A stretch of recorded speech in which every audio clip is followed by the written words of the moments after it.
10 साल के उनके कार्यकाल को लेकर बहुत सारी बातें हो रही हैं। हर कोई उनको नम आंखों से श्रद्धांजलि भी दे रहा है, उनके कार्यकाल को याद कर रहा है, उनके द्वारा लिए गए फैसलों को याद कर रहा है। आज मोदी का जो भी कार्यकाल है और जो आर्थिक नीतियां है वो बेसिकली उसकी जो बुनियाद है वो मनमोहन सिंह ने रखी थी। उसी बुनियाद पे आज इतनी बड़ी बिल्डिंग खड़ी हुई है। मनमोहन सिंह के रिजिम में बैंक सारे डूब गए। 51 लाख करोड़ रुपया लोन दिया, जो प्राइम मिनिस्टर ने लोकसभा में राज्यसभा में ऑन रिकॉर्ड बताया कि वो आसमान था लेकिन सिर झुकाकर चलता था। व्यक्ति बहुत अच्छे थे, उदार थे, बड़े व्यक्ति थे, लेकिन कहीं न कहीं बॉसेज यस मैन थे। यूएस की इकोनॉमी बैठ गई थी। उस समय भी मनमोहन सिंह जैसा नेता था हमारे पास, इकोनॉमिस्ट था, कि उसने देश की इकोनॉमी को बचाए रखा था।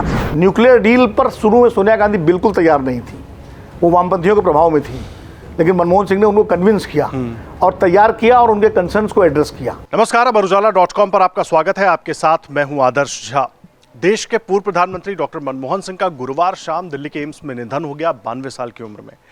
10 साल के उनके कार्यकाल को लेकर बहुत सारी बातें हो रही हैं। हर कोई उनको नम आंखों से श्रद्धांजलि भी दे रहा है, उनके कार्यकाल को याद कर रहा है, उनके द्वारा लिए गए फैसलों को याद कर रहा है। और सिर्फ प्रधानमंत्री के तौर पर नहीं, उसके पहले जो उनका कार्यकाल था, देश में अगर आर्थिक उदारीकरण की बात करें तो एक तरीके से उसका प्रणेता उनको कहा जाता है कि आर्थिक उदारीकरण के लिए देश के दरवाजे उन्होंने खोले। और जो आर्थिक गति, अर्थव्यवस्था की जो गति आज हम देख रहे हैं, कहीं ना कहीं उसकी नींव रखने में मनमोहन सिंह और उस वक्त के प्रधानमंत्री नरसिम्हा राव का बहुत बड़ा रोल भी था, और इसको हर कोई स्वीकार भी कर रहा है।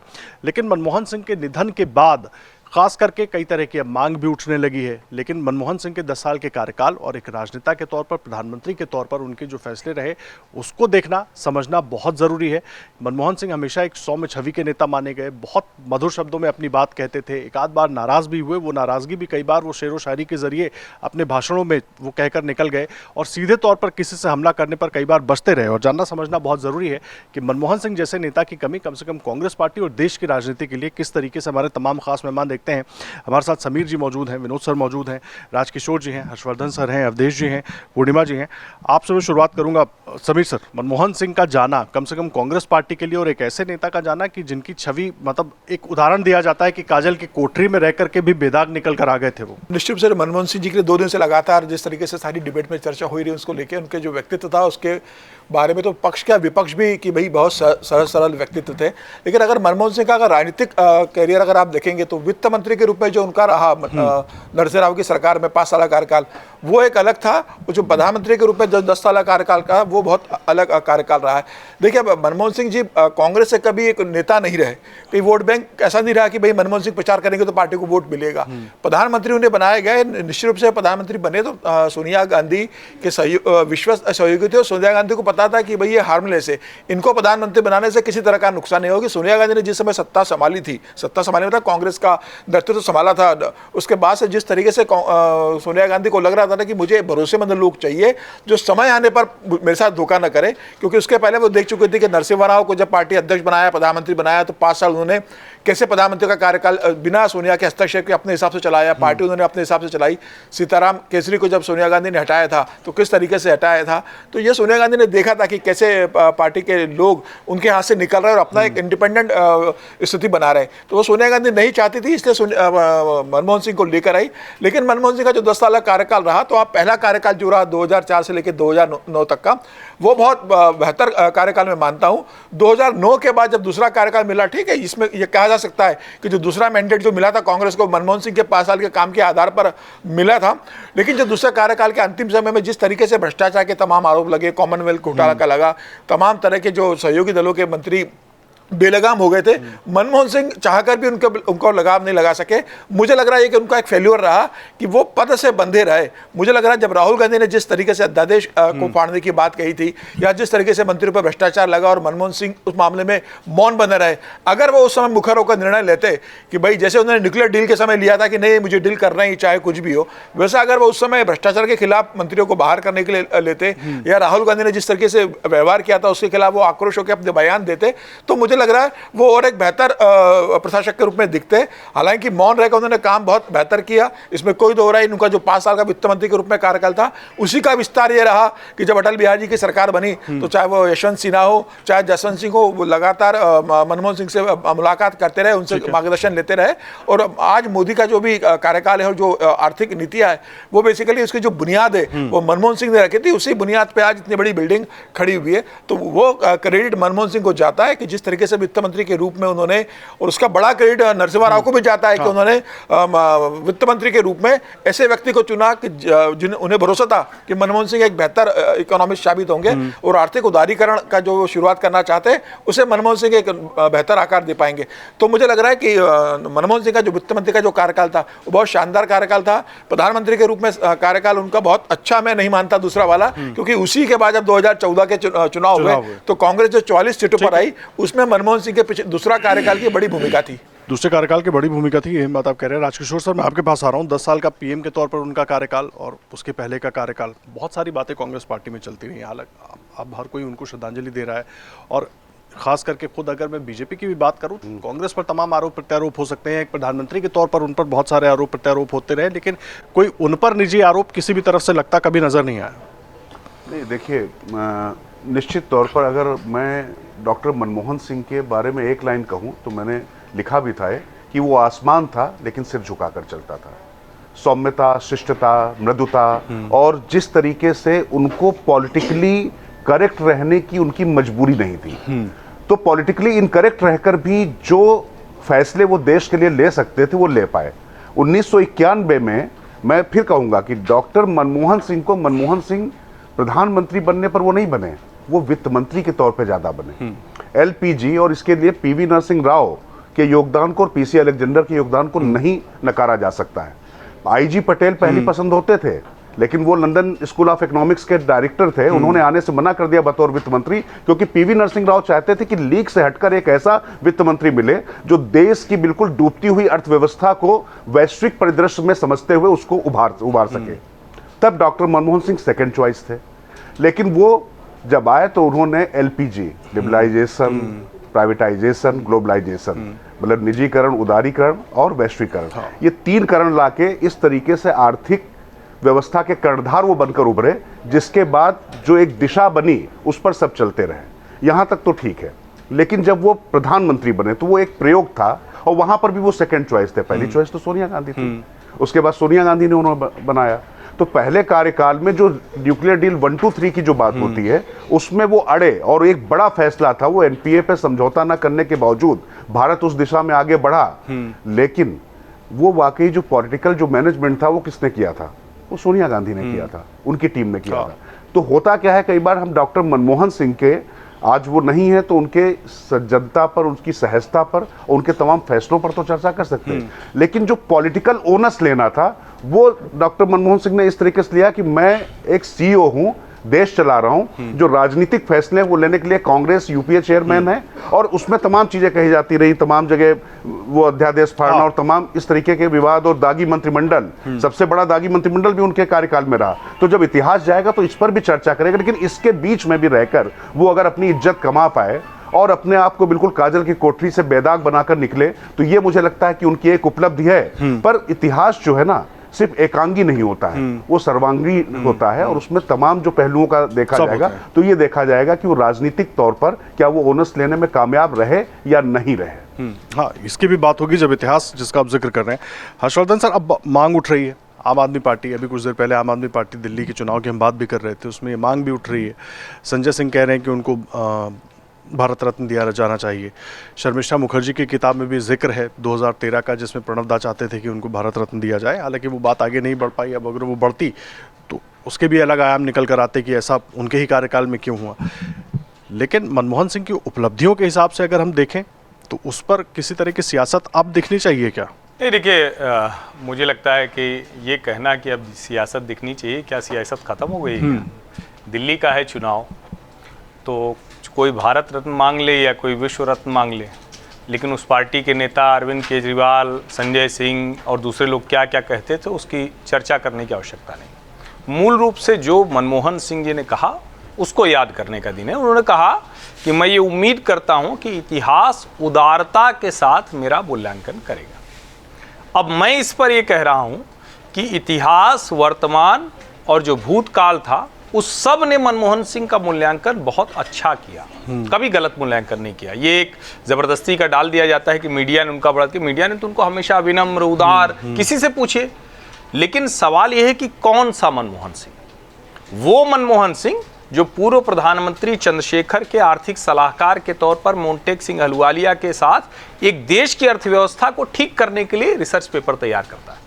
वो वही रिसर्च पेपर था जो कांग्रेस के समर्थन खींच लेने से चंद्रशेखर जी की सरकार गिर गई, तो वो प्रस्तुत नहीं हो पाया। चंद्रशेखर जी अपना फुल बजट नहीं पेश कर पाए थे इसी वजह से। अगर वो कांग्रेस ने अपना समर्थन वापस नहीं लिया होता तो ये मनमोहन सिंह और मोंटेक सिंह अहलूवालिया चंद्रशेखर के इकोनॉमिक एडवाइजर के तौर पर देश के आर्थिक हालात बदल देते। एक तथ्य देश को जानना चाहिए, तो ये मूल्यांकन कभी कांग्रेस ने नहीं होने दिया, गांधी परिवार ने नहीं होने दिया, नंबर 1। नंबर 2, ये कब मनमोहन सिंह बड़े बने? मनमोहन सिंह 1971 से first time adviser to commerce ministry से लेकर कोई ऐसा पद बड़ा नहीं रहा जो अर्थशास्त्र से जुड़ा हो। यहां तक कि जो अर्थशास्त्र से जुड़ा पद नहीं है, यूजीसी चेयरमैन, वहां भी उनको बिठा दिया गया। भाई वो कोई शिक्षाविद थोड़ी नहीं थे, वो तो अर्थशास्त्री थे, लेकिन यूजीसी चेयरमैन, यानी हर वक्त वो सत्ता में रहे।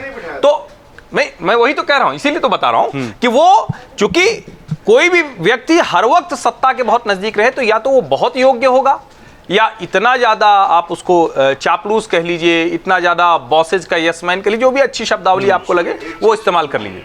दिग्विजय सिंह ने एक लाइन कही थी, ओवर एस्टिमेटेड इकोनॉमिस्ट और अंडररेटेड पॉलिटिशियन। नहीं, मैं कतई ये नहीं मानता हूं। अर्थशास्त्री वो बहुत अच्छे थे, लेकिन नेता के तौर पर उनकी पहचान आज भी मैं नहीं देख पाता। 1, 2, 3 न्यूक्लियर डील को छोड़कर उनके 10 वर्ष के कार्यकाल में उनका कोई इम्प्रिंट किसी योजना पर रहा नहीं। और आज भले सारे पत्रकार कहें कि सब मनमोहन सिंह का है, लेकिन भैया जो सूची आप गिनाते हो, आप अपना लिखा देख लीजिए, मैं सबका खोज के रखे हुए हूं। तो सब क्या लिखते थे? सोनिया गांधी की राष्ट्रीय सलाहकार समिति के सुझाव पर right to information, Sonia Gandhi की राष्ट्रीय सलाहकार समिति के सुझाव पर राइट टू फूड, सोनिया, मतलब सब कुछ जो हुआ वो सोनिया गांधी ने किया, ऐसा बताया गया। और ये सच भी था, क्योंकि जो मनमोहन सिंह है वो नेहरूवादी, समाजवादी आर्थिक नीतियों को ध्वस्त कर इस देश को जो बदहाली थी, जो कंगाली थी, उससे बाहर लाने वाले थे। जो Hindu growth rate socialist economy की वजह से, नेहरूवियन इकोनॉमी की वजह से 3 to 4.5% थी, उसको 7 से 8% और 10% का मनमोहनी सपना अगर किसी ने दिखाया, वो डॉक्टर मनमोहन सिंह। उन मनमोहन सिंह को प्रणाम, लेकिन नेता के तौर पर मुझे नहीं लगता कि उनकी कोई ऐसी छाप है जिसको आप देश के दूसरे लोगों से तुलना करें। व्यक्ति बहुत अच्छे थे, उदार थे, बड़े व्यक्ति थे, लेकिन कहीं न कहीं बॉसेज यस मैन थे। ठीक है, पूर्णिमा जी, आपको भी लगता है कि नेता नहीं बन पाए मनमोहन सिंह जी? नहीं, वो नेता कभी थे भी नहीं, और उन्होंने क्लेम भी नहीं किया वो नेता बन के उन्होंने काम किया हो, ऐसा नहीं था। हाँ, वो बहुत अच्छे इकोनॉमिस्ट थे, बहुत अच्छे फाइनेंस मिनिस्टर थे, और एक्चुअली में कहिए तो उनकी जो पहचान है वो Manmohan Singh the finance minister के नीतियों की वजह से है। हम उसमें उनको भी अलग बिल्कुल अकेले क्रेडिट नहीं दे सकते हैं। विजन तो नरसिम्हा राव का था, और अपनी इनकी इकोनॉमिक थ्योरी इनकी थी। उस विजन को, उस पॉलिटिकल विजन को उस इकोनॉमिक थ्योरी के साथ कंबाइन करके कैसे उससे देश को फायदा पहुंचे, जो नीतियां बनी, तो उसमें उन दोनों का बराबर का योगदान था। मनमोहन सिंह का उसमें कंट्रीब्यूशन इतना ही था कि उन्होंने बड़े क्लैरिटी के साथ इकोनॉमिक्स को अपने देश के पॉलिटिक्स के साथ उसको मतलब मिला के आगे बढ़ाया। तो जो 91 वाले पोस्ट 91 की जो देश की हालत है, हम लोग तो उस समय भी पॉलिटिक्स जर्नलिज्म में थे, हमने तो देखा था भाई उसके पहले जो था वो जिस तरह से कोटा, लाइसेंस, राशन, हर चीज में एक बंधन था। आपके घर में शादी भी अगर हो रही है और आपको चीनी चाहिए 2 बोरी, तो उसके लिए आपको परमिट लेना पड़ता था। घर बनाने के लिए जाइए तो पहले सीमेंट का परमिट आपको लेना पड़ता था, तब घर बनाना सोचिए। छोटा सा कोई काम शुरू करना चाहते हैं तो उसके लिए आप महीनों धक्के खाइए किसी एक्साइज इंस्पेक्टर और किसी सप्लाई इंस्पेक्टर के पास या कहीं और ऐसे सरकारी दफ्तर में। एलपीजी तो बहुत दूर की बात थी, आप एमपीज को ढूंढते थे कि वो रिकमेंड कर दे तो आपको एलपीजी मिलेगी। तो ये जो हमारा उस समय का देश का कंस्ट्रेंड इकोनॉमी थी, उससे बिल्कुल आज़ाद किया मनमोहन सिंह ने। ऐसा लगा कि इकोनॉमी ने खुल के सांस ली और एकदम से सडनली देश में एक माहौल बदला। भाई फोन कनेक्शन उस जमाने में एक बड़ी दूर की कौड़ी हुआ करती थी। घर में गाड़ी अगर किसी 3 पुश्त में एक गाड़ी हो गई तो वो गाड़ी आगे 4 पुश्तों तक चलती रहती थी। ये माहौल था हमारा। उससे आज़ादी दिलाई अगर किसी ने तो वो मनमोहन सिंह थे, इसमें कोई दो मत नहीं है। नेता वो कभी नहीं थे, उन्होंने ना कभी क्लेम किया, ना हमने उनको एज अ नेता कभी उनके कसीदे मतलब कढ़े। वो as a governor, as a मतलब गवर्नेंस मैन उनको जाना जाता है। नेता नहीं थे। इसका एक उदाहरण मैं दूंगी। 2004 में जब इनकी नई नई सरकार बनी थी मनमोहन सिंह की, इन्होंने हैदराबाद में कांग्रेस का कन्वेंशन हुआ था, सोनिया गांधी पहुंची, जब राहुल गांधी सोनिया गांधी जब पहुंचे तो कांग्रेस ही बिल्कुल लग रहा था कि बैरिकेड तोड़ के वहाँ हैदराबाद एयरपोर्ट पे पहुंच गए थे, माला लेके, ढोल बताशे लेके। मनमोहन सिंह बेचारे जब आए तो पत्रकारों में मैं शायद इकलौती पत्रकार थी जो वहाँ खड़ी थी ये देखने के लिए कि मनमोहन सिंह के अराइवल पे क्या रिएक्शन है। कांग्रेस का कहीं पे कोई नेता नहीं था, जो प्रोटोकॉल के तहत ब्यूरोक्रेट्स थे और जो 2-4 गिने चुने लोग थे वही थे, जो नेता कभी नहीं वो रहे। लेकिन हाँ, उन्होंने एक जो भी बड़ी ईमानदारी के साथ अपना काम किया, ये हम जरूर कहेंगे। आज जो हम अच्छे दिन वाला सुनते हैं कि अच्छे दिन आएंगे, जो प्रॉमिस करके मोदी सरकार आई है, वो अच्छे दिन वाकई में मनमोहन सिंह ने नींव उसकी रख दी थी।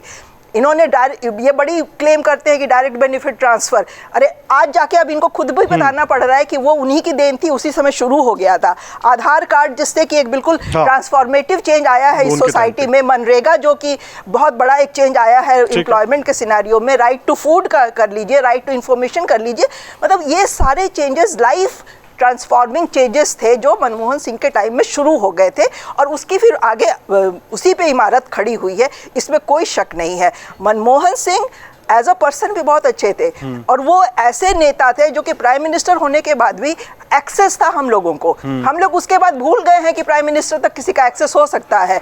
वो लास्ट प्राइम मिनिस्टर थे जिन्होंने प्रेस कॉन्फ्रेंस की, प्रेस कॉन्फ्रेंस खत्म करके वो जा रहे हैं और अगर आपने पीछे से कोई सवाल पूछ लिया तो वो ऐसे नेता थे, इतने सज्जन थे कि वो लौट के आते थे उस सवाल का जवाब देने।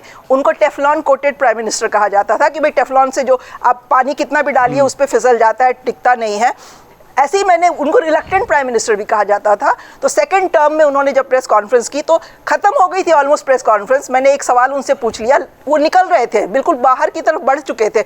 मैंने पूछ लिया, are you still a reluctant prime minister? उन्होंने सुना, रुक गए, वापस लौट के आए। विज्ञान भवन में प्रेस कॉन्फ्रेंस हो रही थी, बोला नॉट एनी मोर। और उसके बाद हमने उनका देखा था कि उन्होंने काफ़ी मतलब स्टैंड ले करके अपनी सरकार सेकंड टर्म में चलाई थी। तो Manmohan Singh as a prime minister, शायद उनको कोई याद करे ना करे, but Manmohan Singh the governance man, उनको याद किया 2009 में दुनिया भर में डिप्रेशन आ गया था, यूएस की इकोनॉमी बैठ गई थी, उस समय भी मनमोहन सिंह जैसा नेता था हमारे पास, इकोनॉमिस्ट था कि उसने देश की इकोनॉमी को बचाए रखा था। तो हमें वो सब भी याद रखना चाहिए। ठीक है, हैदराबाद वाला किस्सा सुना है, मुझे लगता है कि उसको सबको याद रखना चाहिए। और जो मैंने कहा ना कि उन्होंने कहा था कि उदारता से मुझे याद रखे, कांग्रेस ने अपमान किया मनमोहन सिंह का अपमान, कोई भाजपा या कोई विरोधी, उनका कोई दुश्मन था ही नहीं, वो इतने भले व्यक्ति थे, कोई उनसे कांग्रेस के भीतर अपमान किया गया। राहुल गांधी ने अपमान किया, आज जो तोप गाड़ी है उस पर वो बैठकर जा रहे हैं, उन्होंने अपमान किया। और ये एक दृश्य था जो पूर्णिमा जी ने बताया, ऐसे हजारों दृश्य उस वक्त जो भी पत्रकार कवर करते थे उनके पास है, कब आना है, सोनिया जी आ गई तो उठ के खड़े हो जाना है, उनकी कुर्सी पीछे हो जाती थी, जिस कुर्सी पर बैठे हैं कोई बता दे, ये सब दुखद था। मुझे लगता है इसकी चर्चा भी जमकर होनी चाहिए। नहीं, वही सवाल मैं पूछने जा रहा था कि क्या मनमोहन सिंह का जो क्रेडिट है, तमाम अलग अलग दल, अलग अलग नेता, आम लोग अपने अपने हिसाब से दे रहे हैं, लेकिन वो क्रेडिट जो उनको कांग्रेस से मिलना चाहिए था, वो क्रेडिट उस तरीके से मिला, या मनमोहन सिंह को साथ रखना पिछले कुछ सालों में कांग्रेस पार्टी की भी मजबूरी हो गई थी कि उनको साथ रखना है? क्योंकि बहुत बार ऐसी भी चर्चाएं हुई कि भाई बीजेपी हो या तमाम विपक्षी दलों अपने भाषणों से, अपनी बातों से प्रवुक भी कर रहे हैं कि मनमोहन सिंह कुछ बोले, हालांकि वो बोलते नहीं थे किसी भी मुद्दे पर इस तरह से। देखिए, इतिहास बहुत क्रूर होता है।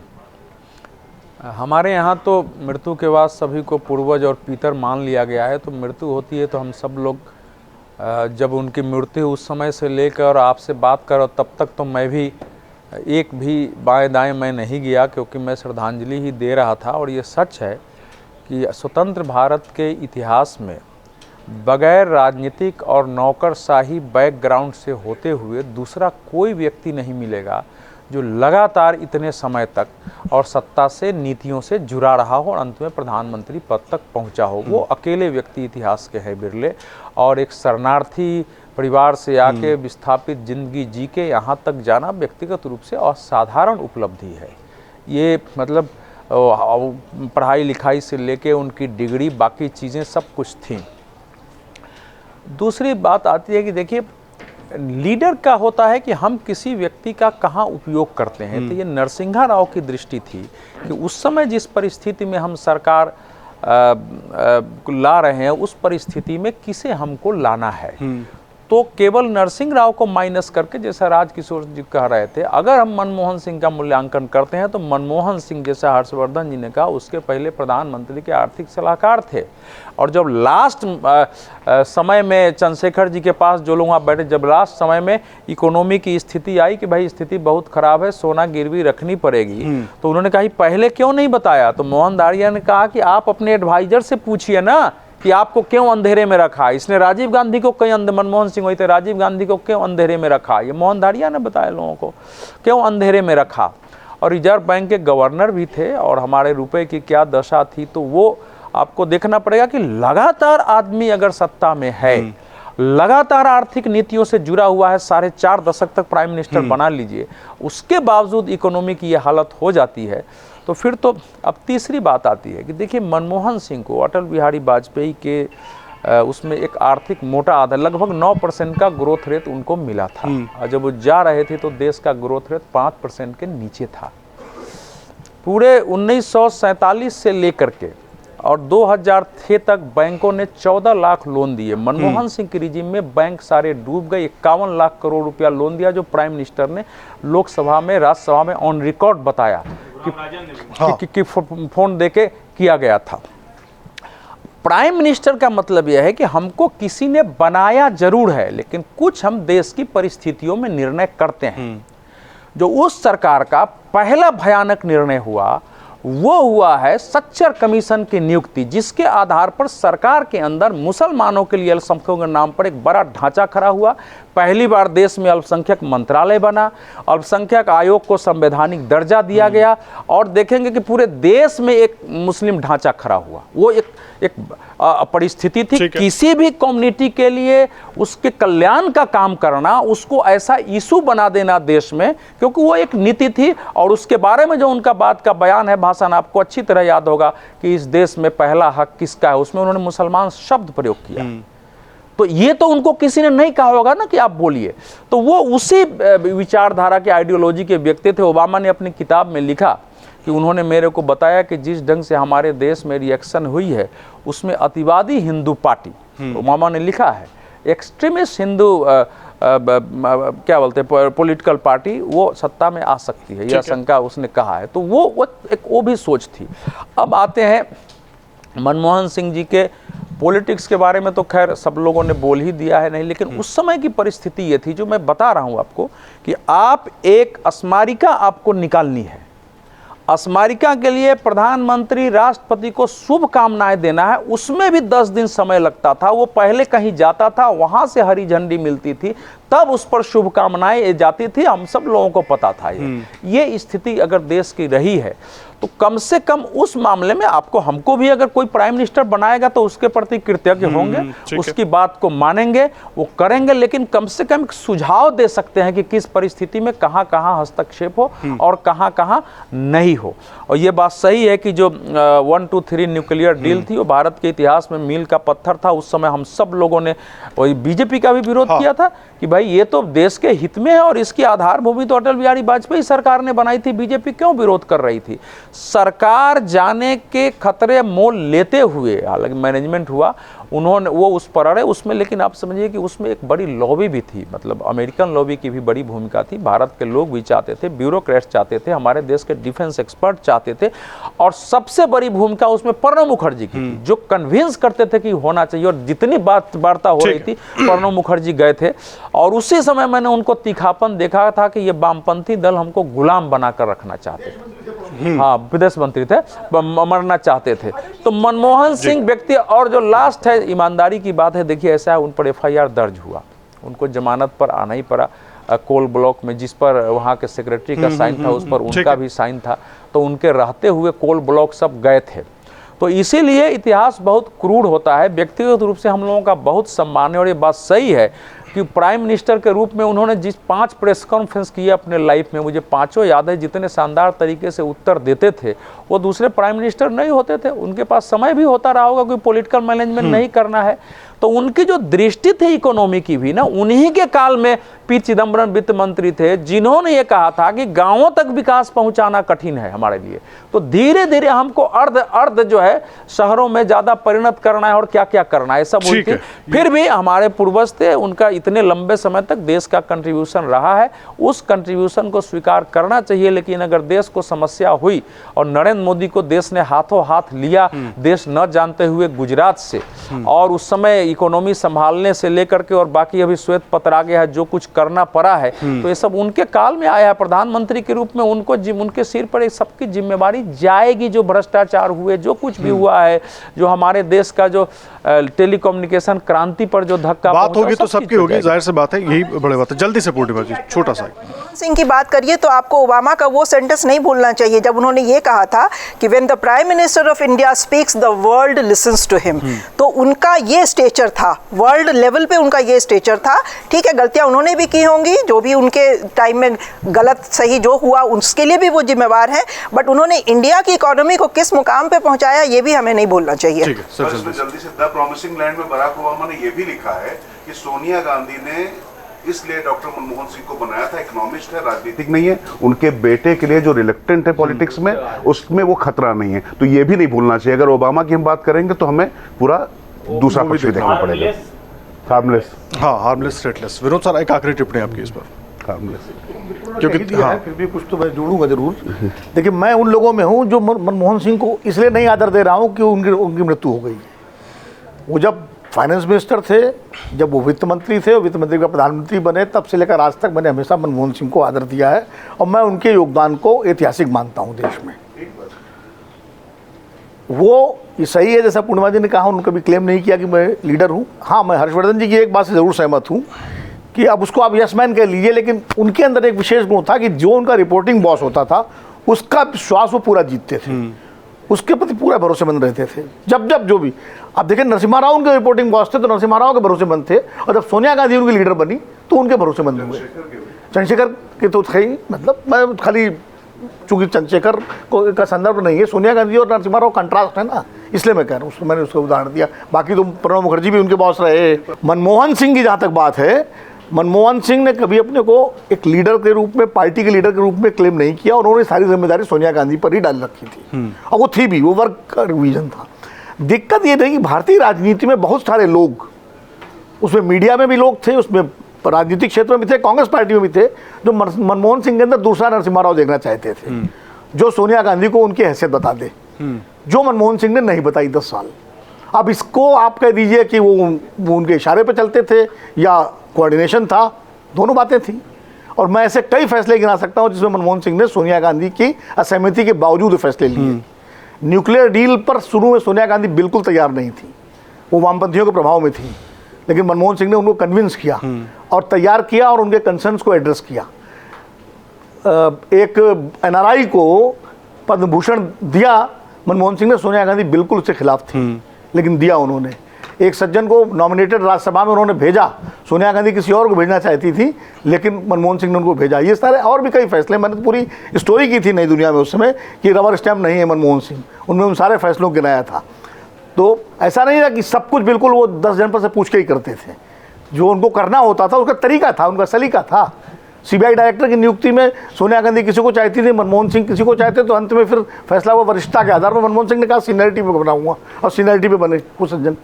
तो इसलिए ये कहना कि सब कुछ बिल्कुल वो, हाँ जाहिर है कई बार सोनिया गांधी की भी चलती थी, क्योंकि वो नहीं चलेगी भाई, पार्टी के लीडर थे वो। आप जो, और खुद मनमोहन सिंह ने कहा था 2004 में जब राष्ट्रपति भवन से निकल के आए थे वो और मीडिया को संबोधित कर रहे थे, हम सब लोग थे वहाँ, तो उन्होंने कहा कि this mandate is for Mrs Gandhi and she has selected me as a prime minister. तो वो भी था। 2009 का जो मैंडेट था उसमें मनमोहन सिंह का भी योगदान था। जो कांग्रेस की 206 सीटें आई बढ़ी और जो यूपीए को पूर्ण बहुमत मिला, उसमें मनमोहन सिंह का के 2008 के 9 के कार्यकाल तक का जो योगदान था, उसमें मनमोहन सिंह इज किंग, याद करिए वो हेडलाइन जब न्यूक्लियर डील के बाद सारे मीडिया की, उसने अर्बन मिडिल क्लास को मनमोहन सिंह की तरफ जोड़ा, और लोन वेवर, मनरेगा, ठीक है, और ये तमाम सारी नीतियों ने उनको जो है रूरल वोटर को जोड़ा था उनकी तरफ। तो वो मिला जुला था दोनों का। अभी जैसे हर्षवर्धन जी ने कहा कि भाई सोनिया जी ने आइडिया सोनिया जी का था, आरटीआई का, सोनिया जी के एनएससी का था, ठीक है, सोनिया जी का एनएससी सब कुछ था, और लेकिन एग्जीक्यूट तो मनमोहन सिंह ने किया था ना। प्राइम मिनिस्टर क्रेडिट तो उनको देना पड़ेगा। जब उनके कार्यकाल के काम गिनाए जाएंगे तो उसमें सारे काम गिनाए जाएंगे। जैसे मोदी जी का जब मूल्यांकन होगा तो 370 गिनाया जाएगा। भले 370 श्यामा प्रसाद मुखर्जी के जमाने से जनसंघ का मुद्दा रहा हो, लेकिन गिनाया क्रेडिट मोदी जी की उस पर जाएगा कि प्राइम मिनिस्टर वो थे, उन्होंने इसको किया। तो प्रधानमंत्री जो होता है अच्छे बुरे का दोनों का जिम्मेदार होता है। और average growth rate Manmohan Singh की 6% थी हमें पूरे कार्यकाल की, जो रिकॉर्ड है अपने आप में। इकोनॉमिक्स मुझे बहुत ज़्यादा रसायन समझ नहीं है, लेकिन फिर भी जो मैं सुनता हूँ अपने तमाम सारे मित्रों से। और अंतर्राष्ट्रीय स्तर की अगर मैं बात करूँ तो कुछ घटनाओं का तो मैं खुद गवा रहा हूँ, जो मैंने खुद देखा है अपनी आंखों से।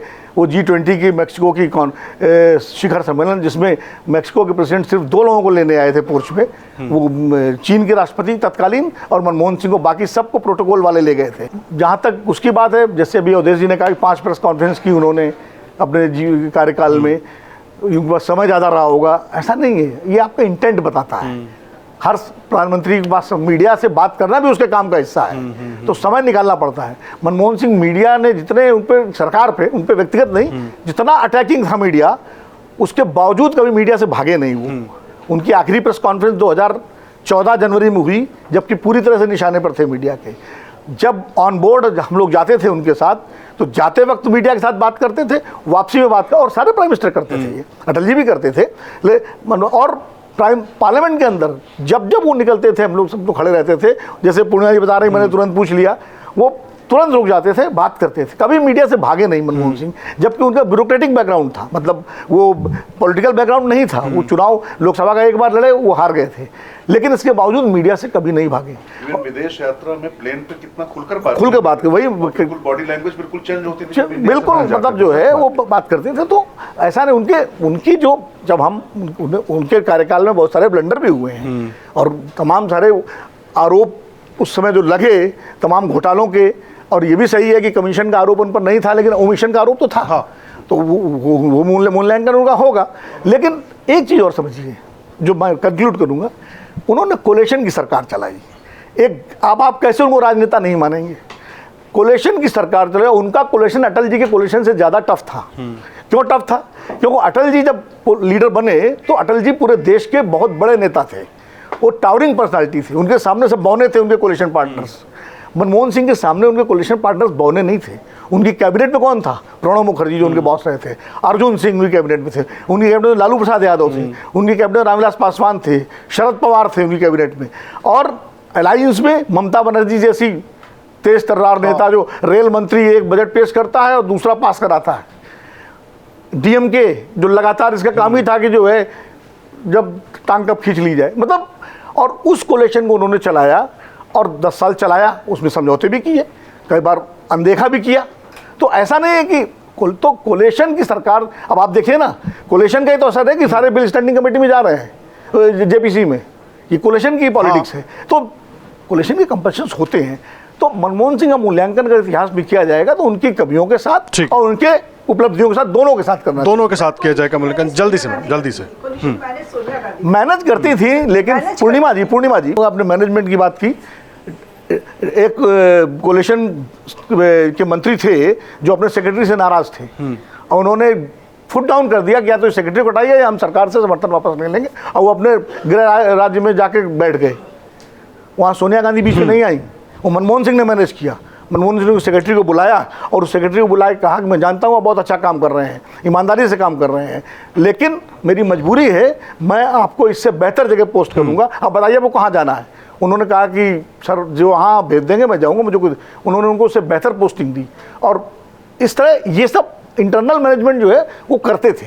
हाँ, मीटिंग बुलानी है तो यूपीए चेयरपर्सन की सोनिया गांधी बुलाएंगी, अहमद पटेल बात करेंगे, वो सब होता था, लेकिन इस तरह की तमाम निटी-ग्रिटीज जो कोलिशन की थी वो मनमोहन सिंह कर लेते थे। जाहिर सी बात है, और बात होगी तो हर चीज़ की बात होगी। आहंगवादी अंतर्द्वंद्वों से भरे हुए क्षेत्रीय संकुचित स्वार्थी नेताओं के गठबंधन को चलाकर देश की राजनीतिक स्थिरता बनाए रखनी थी।